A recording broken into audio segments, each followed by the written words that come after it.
¡Ey! ¿Qué tal, enganchado? Un pequeño tip, un pequeño consejo para poder lanzar más lejos en la playa.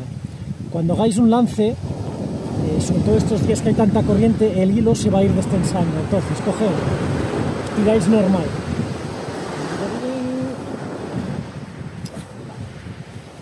Lanzamos, ¿veis? Sin el hilo, dejad salir un poquito más de hilo de lo normal.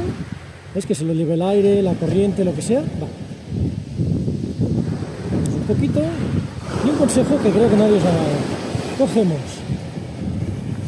tensamos la línea y hacemos una recogida tensando la línea lo máximo que podáis.